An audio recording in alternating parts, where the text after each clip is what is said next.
Welcome to Forum 360 on Fusion, your PBS channel and your Rubber City radio stations. This is Leslie Ungar, your host today. Thank you for joining us for a global outlook with a local view. I'm fortunate that every few years I get to fulfill a dream right here on television and radio. And you're fortunate because you get to listen to a fine mind talk about basketball and life. In the next half hour, you will hear a man with more persistence and resilience than most 10 people you will meet. Accolades and national exposure have grown for the men's basketball program under Coach Keith Dambrot. During his tenure, Akron has played in a number of nationally televised games and have been recognized in numerous national rankings. Long before I met him, I felt like I knew him, and you may also. Many of us have heard and read about Keith Dambrot since his days playing baseball at the University of Akron. Stay with us as we truly get the benefit of a wise soul as we look at zip basketball, life, and of course, LeBron. So welcome. Thank you. Thank you for joining us on what is kind of your off season. Like, we are summer and you start in, officially you start in October?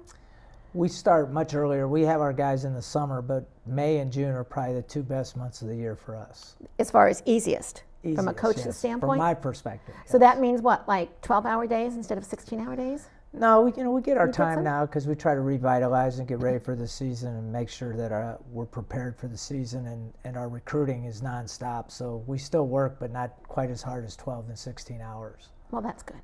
My first question, is going to be a question that I didn't even plan on. But as I sit here and I think about your assistant coaches, and you were talking about vitalizing, how often do you lose assistant coaches? When you're a winning team, then people must want to pick through your assistant coaches and take them. So that's good because that means you're winning and you're doing things that are right. But how often do you have to go through finding new coaches, and how hard is that to keep having to regenerate, or is it good to have new coaches? Well, we've had some really good coaches, Leslie. We have a unique situation at Akron in that every assistant coach that is on our staff has played for me at one point or another, and that's very, very rare. I don't know if there's another team in Division I basketball that can say that. But now, why is that good? Well, it's good because we understand each other. We go way back. It's more than just a working relationship. We care about each other. We care about the program. We care about each other's families. But we've had some very, very good assistant coaches that have left. Obviously, Shaka Smart is probably the biggest name of all of them. He was with us very early, and he's a star now, obviously, at the University of Texas, one of the best coaches in the country. Jeff Bowles, who was the assistant at Ohio State, is now the head coach at Stony Brook College. And then Lamont Paris are the biggest name ones. He's the assistant at Wisconsin. So all three of those guys have been in the Final Four. I'm a little upset by that. We haven't quite gotten there yet. But in the horse world, they always say that the sign of a good stallion is that he produces horses better than him. So you have produced coaches that have, so far, coached beyond what you have done. Well, I wouldn't say that I produced them. Obviously, they've done a terrific job, and we've learned just as much from them as they've learned from us. But the one good thing is, again, those guys are family members. They've done really well, and we're proud of them. And there's other guys that have been here as well. Matt Futch, Nick Dials, Cedric Middleton. These guys are all doing well. Brian Walsh at Dayton. So there's been a lot of guys that have come through our tree. Now, when Jim Tressel was at Akron, I asked him this question about losing, assistants, and he said, it's a funny thing. Every time I lost an assistant, the one I got was even better than the one I had before. Do you find that you're able to keep getting better and better as your program's prominence grows? Well, I don't know if we've gotten better, but we've gotten certainly very, very good and different. I think that's the biggest key, is getting guys that are a little bit different than you and a little bit different perspective from other guys in the program. I think the key to coaching is understanding that you have to surround yourself with greatness. You can't do it by yourself, and if you're too insecure to surround yourself with greatness, you're not going to have much success. So when you say surround yourself with greatness, you're talking about with coaches, with players, with every assistant, with everything? Support staff, trainers, strength and conditioning coaches, executive assistants like Amanda Baird, the woman that works for me, We have a lot of really, really good people, managers, graduate assistants, just getting the best quality staff that you can to make sure that those players grow and develop not only as players, but as students and as people. And would you say that that would be advice for someone out of sports, to surround yourself with greatness? Well, really, we're doing nothing more than running a business, and we're running our business with 18-year-olds and 20-year-olds. So maybe you'd like to run for president. Since running a business seems to be the only qualification that is needed, you could run for president. No, I think I'm good at where I am. Okay. Leslie, I'm not going to get outside of my realm, but I do know that it's a lot like running a business. And the more good people you can surround yourself, and the more people that tell you your breath stinks, the better. Now let's talk about the playoffs, whether it's the Cavaliers or whether it's your team's playoff. How different is the playoff part of the season than the regular part of the season? Well, there's certainly differences. I think the regular season is a grind, really. So what you're trying to do is prepare for the postseason, and the daily grind is hard mentally on players. So there's some teams that they don't play very well through that grind, but then when they get to the playoffs, they have the ability to turn it on and off a little bit. So, but they have to play well enough to get to the playoffs. Well, there's no right? question about that. And the really good teams play great in the regular season, and they play great in the playoffs and the tournament. When you talk about the grind, would you help us mere mortals who will never, play college, ball or pro ball or really at any level? We look at athletes and we say, well, they're paid, millions of dollars, or they have a college education, they're getting their tuition paid for or something. Why is it such a grind? Can you give us an idea, when you say grind, what makes it a grind? Well, in particular, basketball is a very, very long season, and I'll use college basketball as an example. We get 8 hours a week with them in the off season, 2 hours of basketball, 6 hours of strength and conditioning. And then once we get to practice time, we get 20 hours a week. So you're talking, we pretty much have them from June until all the way through the springtime, and they basically get at the most 3 weeks off most of the year. So you're talking about a lot different than high school basketball, for instance. And then if you multiply that to the pro season, they're playing 81 games. I mean, so you're talking about a condensed time period to play a lot of games, and the grind, both physically and mentally, can really be overwhelming. Tell us about a conversation that when you have to tell a good player, or a player that has up till this time been a good player and perhaps been one of your starting players, and now, either because of his skills or because of somebody else on the team that may be better, now he's not going to be a starter. What is that conversation like? Well, I think the biggest thing as a coach, you have to have passion and compassion in order to really be great. You have to have humility. And so unless you have your own children that experience it, sometimes you don't understand what these guys go through, because the most important thing to them, education's great, they love their education, but even the really good students, what they really care about is playing. So when their playing time is affected, they're miserable both socially and academically. So you really have to do a good job of explaining to them why. But I think the best way to be is direct and honest, and tell them, hey, look, it's not over. You just have to continue to work, and you could continue to get better and earn your playing time, because that's really what life is about. You have to be able to, get hit in the mouth and recover, handle adversity, handle prosperity, and really basketball is no different than a training ground for the rest of your life. Now, when you think back to the 2015-2016 season that is now over, how is it different than you thought it would be back before your season started? I really don't think about that very much. What I try to do is just try to get them to play at their maximum ability, and really to be maximize their potential both on and off the court. So, we always have high goals, and our program's at the point now that if we don't win a lot of games and then play in the NCAA tournament, then it never seems like enough, or even win in the NCAA tournament. So we've created the monster, we've created the expectations, so sometimes I don't think until we play in the last game of the year will we ever be satisfied. Now, when the Cavs lost the 2 games in Toronto, some people, probably people that didn't play the game, said, well, that was probably good for them to lose, so that they remember that they're not immortal, and they'll be better prepared. And the head coach said, you never learn anything from losing. But do you think that do you learn more from losing a game, or do you learn more from winning a game? Well, I think if you're a really good player and you're a really good coach, you self-analyze even more when you're winning. Obviously, you're going to evaluate when you're losing, but when you win, there's still issues, and if you don't uncover those issues, then eventually you're going to get bit. And I think from that perspective, I think the really good coaches understand that you have to really be self-analytic when things are going well. Now, you played college baseball. Now, I don't know so much about college head coaches, but I know in the NBA, there certainly is a pattern that they really seem to have played in the NBA to be a coach in the NBA today. But you played a college sport. Was it helpful for you in relating to your players that you played a college sport, even if it wasn't the same sport?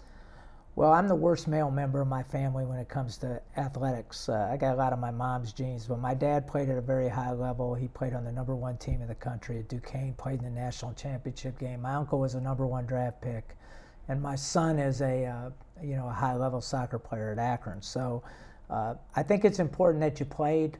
I don't think it necessarily is that important whether you were a great player or not. Sometimes guys like me that weren't very good understand what it takes to be successful and really work hard because they have a little chip on their shoulder because they weren't very good. And there's also some guys that were great players that are great coaches, but I don't think that necessarily you have to be a great player or even had to play in college to be a really good coach. I think it all depends on the individual. Now, when you came as a guest speaker to the coaching class, and you had, I think it was your 36 qualities of a leader. One of them was, you said that your strength is your weakness and your weakness is your strength. Would you talk about that?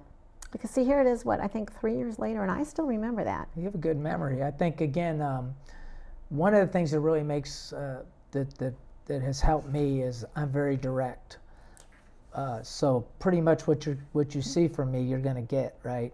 And so, like, I'll tell a guy, hey, this is what you have to work on to play. This is why you're not playing. But nowadays, a lot of young people, they don't really like that because they've been told how great they are. So you have to understand, that not all people are like you. So I think you can turn those strengths into weaknesses, and vice versa. You can turn those weaknesses into strengths, but you better understand yourself in order to be as successful as you can be.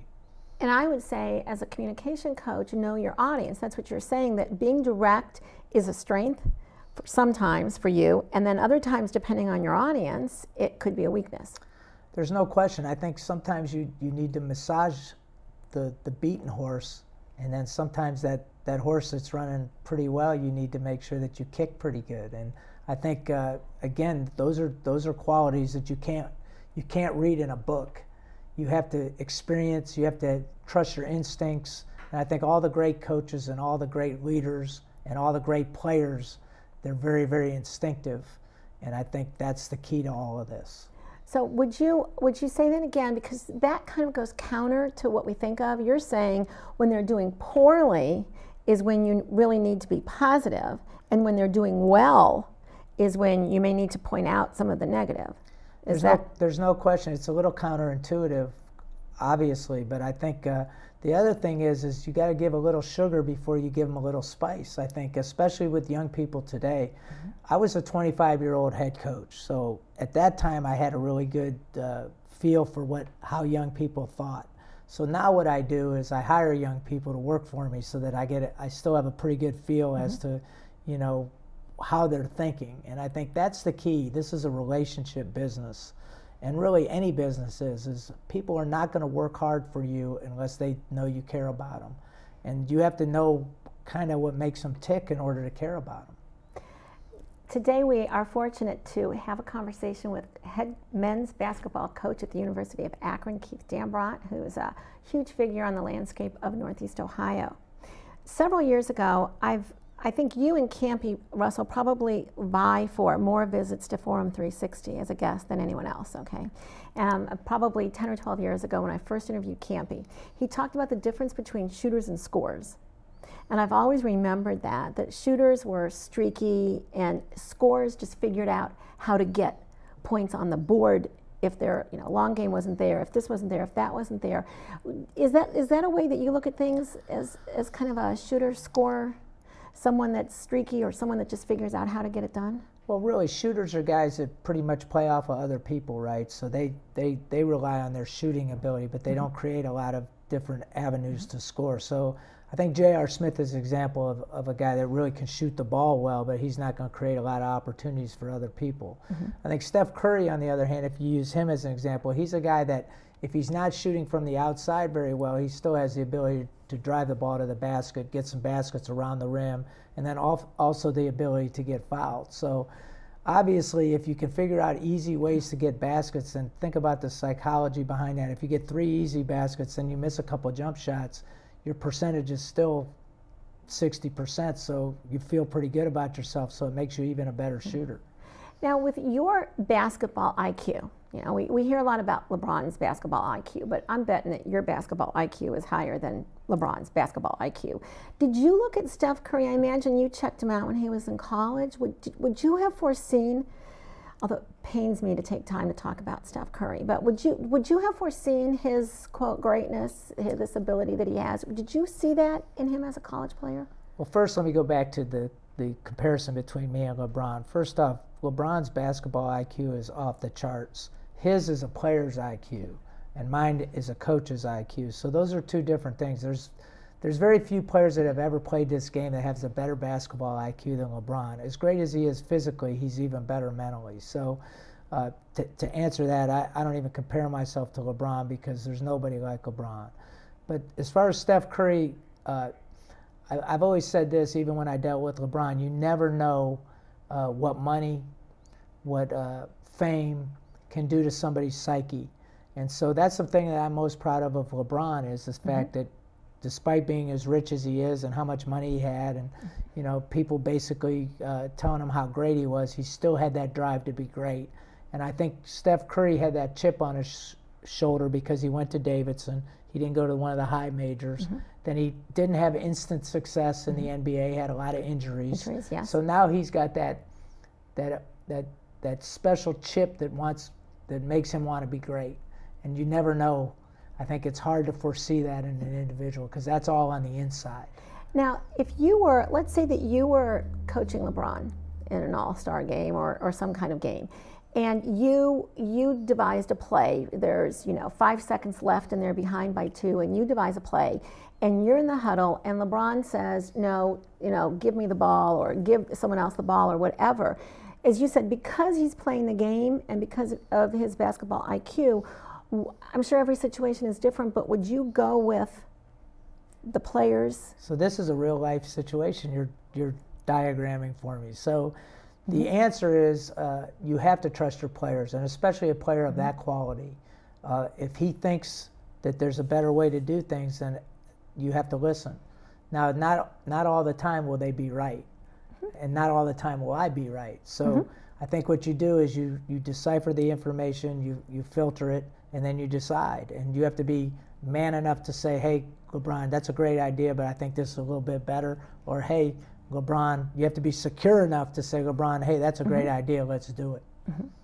Now, I know there's a lot of differences, but I honestly don't know if there's more similarities. Is coaching regardless of whether you're at the playground, whether you're at middle school, high school, or the NBA? Are there more differences in coaching at the college level and the NBA, or are there more similarities?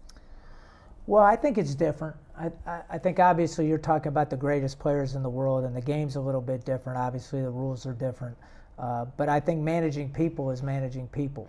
And so the great college coaches can be great professional coaches, and the great professional coaches can be great college coaches.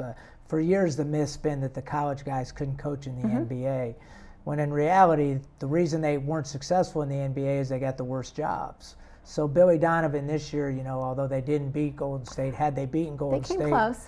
I mean, I think Billy Donovan, Brad Stevens, they've shown that college guys can be good professional coaches.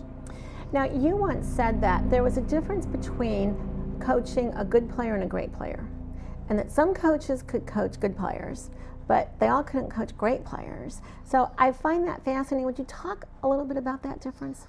Well, I think there's some guys that have the ability to make average players pretty good, And then there's other guys that have the ability to allow great players to be great and make them better. But there's very few guys that can do both, because when you take an average player and try to make them really good, you have to kind of make them do things in a certain way. Whereas when you coach a really good player, you need to let them loose a little bit. And I think that's kind of a dichotomy there. So I think the really good coaches are flexible enough to be able to coach both ways. So who would you say is a really good coach at the college or at the pro level that can coach both? Well, I think Brad Stevens is a great example. He took a Butler team that was a mid-major and took them all the way to the Final Four, yet still has the ability to coach the greatest players in the world and be successful. Now, you coach players that are physically bigger than you. NBA coaches. Everybody's bigger than me. NBA coaches coach players that are making a lot more money than they are. How do you coach someone that is either physically bigger than you or financially bigger than you? How do you coach someone that in some way is bigger than you? Well, I think it's like anything else. You tell them the truth, and you earn their trust, and you build a relationship, and you show them that you're capable. You're not gonna be able to pull the wool over a really smart, good player's eyes, so you better be prepared. But you have to have the relationship with those guys too, because there's so many times that there's disagreements and there's conflict and there's adversity, that if you're not all in the same foxhole together and you don't care about each other, then you tend to splinter. So it's management. So if you were down, now it's different in your playoffs because you're a one and done in your playoffs, right? But if you were in a playoff scenario where it was, best of 5 or best of 7 or best of something or other, and you were down, 1 game or 2 games, what are some of the things you would say to players? Well, depending on why you're down. I mean, you could have lost 2 close games, or you could have got smashed 1 game and played well the other game, or you just might have had an aberration and didn't play well. I think the bottom line is try to keep things as simple as possible. Look, let's play as hard as we can play. Let's share the ball. Let's try to play for one another, and really build it on team. And then let's make sure that we do a great job of playing within ourselves and playing our roles and try to stay within our roles and understand how we got here. I think that would be the biggest message that I would send. In the remaining minutes, because we got like halfway through the questions I have, so you have to come back again. In the remaining minutes, I'm going to ask for 1 or 2 word answers. You have stayed in a profession where people move around a lot. You've stayed at Akron. Why? Well, I love Akron. Okay. Let's just repeat that. That's just as good an answer as you can get, because I love Akron. Well, I'm from Akron. My friends and family are in Akron, and I love Akron. Now, I think of the jar as new, and I'm like shocked when I realize how old it is, because I think of it as the new arena. Talk to us, what are the chances, in a few words, of getting a new arena? Well, we're going to renovate first, which I think is a good idea. It won't be a major renovation, but it'll be enough to, put a little bit of lipstick on it, make it better. And I think our city needs a new arena for entertainment and for downtown development more than we need a new arena, as crazy as that sounds. Oh. Well, then talk to us for a few minutes about that relationship between a sport at a major college and its town. Well, in a city like Akron, I've heard a lot of the business people in Akron say this, and I agree with this, is without a strong university, our city suffers, and without a strong city, our university suffers. So it's a very, very vital part of our city, and I think being from Akron, I have a little bit better perspective on it working at the university than most people do. Now, you said that your son is a good soccer player. So what kind of a bleacher dad are you?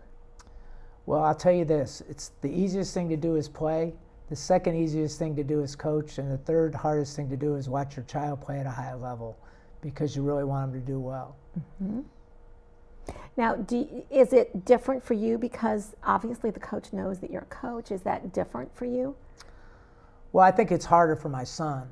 I mean, especially playing at a school that's vying for national championships, and your dad's the coach, and you're fighting for playing time, and you weren't supposed to be good enough to play there to begin with. So I think we're proud how he's done and how hard he's played to put himself in position to play a lot, which really is a tribute to him.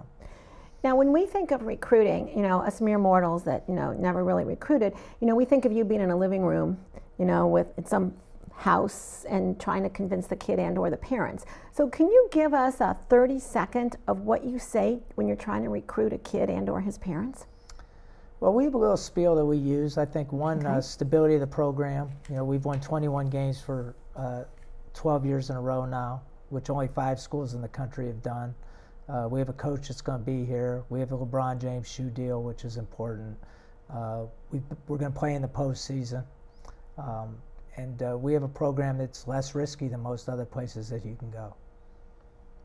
I'm fortunate that once a year I get to fulfill a dream right here on TV and radio.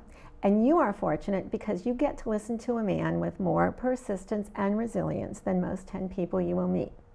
Now you know a little more as to why he has a place in the hearts and minds of Northeast Ohio. Keith Dambrot and the men's basketball team at the University of Akron, 2 pieces in the fabric of Northeast Ohio that make us great. I'm Leslie Ungar, bringing you a global outlook with a local view. Thank you for joining us on Forum 360, co-sponsored by the Shaw Jewish Community Center. Forum 360 is brought to you with support from Electric Impulse Communications, Kim and Harvey Nelson, Rubber City Radio Group, Akronist.com, Hudson Cable, Medical Mutual of Ohio, Forum 360 supporters, and the Shaw Jewish Community Center of Akron.